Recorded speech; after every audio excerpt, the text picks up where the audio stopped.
What's up guys? So I've had a lot of comments from friends, family and strangers about my last two videos of my life so far here in Shanghai, and I thought, it would be helpful to answer the top questions I've received.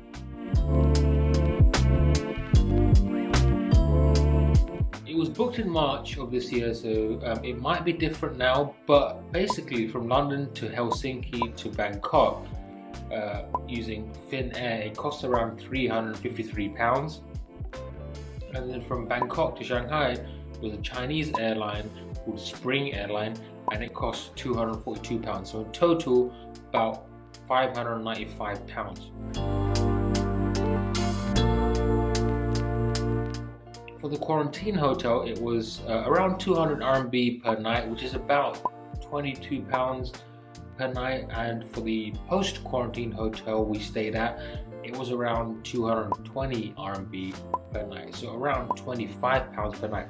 And that hotel was called City Go Hotel in Shujiahui. Very nice hotel. Apartments vary, but you can get a decent one-bedroom apartment here from between £700 to £1,200 depending on the location. But it will be cheaper if you live in shared accommodation.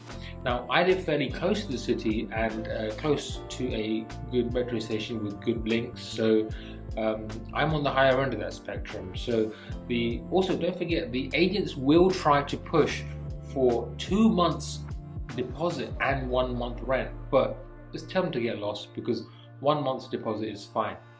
And also bills for electricity, gas, water generally cost around £50 per month in total.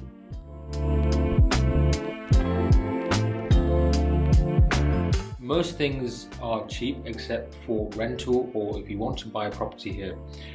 Food can range a lot, but raw ingredients are generally quite cheap.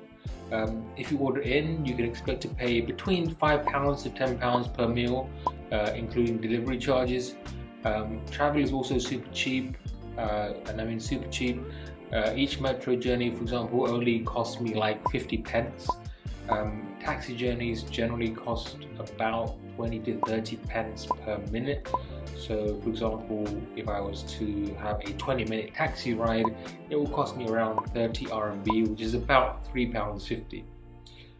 Eating out can vary. This place has the whole spectrum, and you can expect to pay, let's say as an example, about £30 for a nice hot pot for 4 people.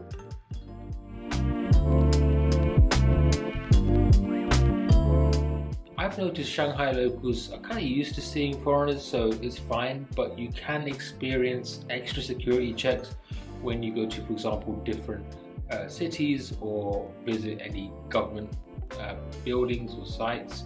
I've had no experience with racism, to be honest, so far, from what I can see and understand. No one, for example, walks away from you or treats you in any different way if you are just, going about your day-to-day life.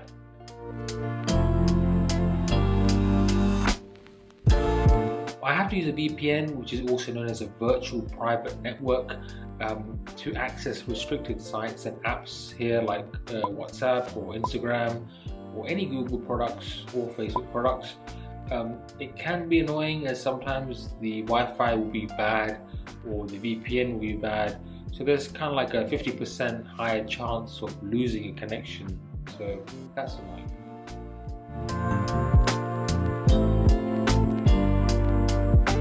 As I mentioned, most Western social media channels are banned, and all Facebook and Google products and services included.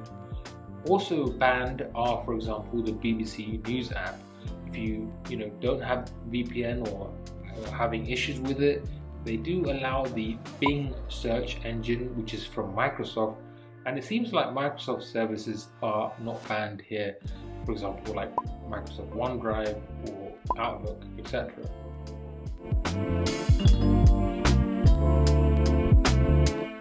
There is a huge language barrier here.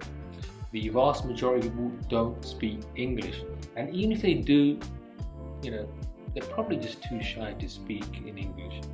But if you go to some big Western stores like the Apple Store, they will have people who can cater to English-speaking customers. Also, the essential apps that you need, such as the taxi app Didi, which is the equivalent of Uber, or the food delivery apps. There are quite a few of them. They're not in English and they don't have English versions, so I just kind of learned to use them through pattern recognition. That's it.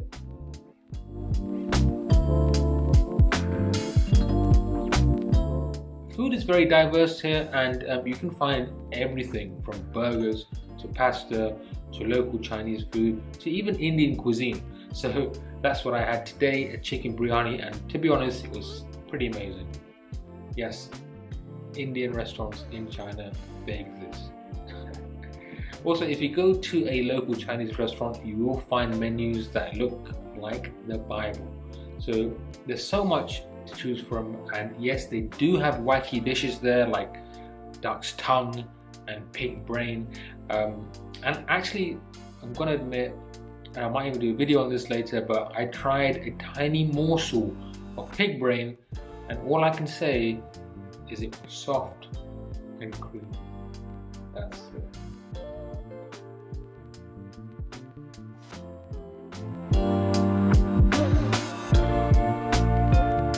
There's a heavy reliance on the two main platforms here for payments, which is Alipay and WeChat or WePay.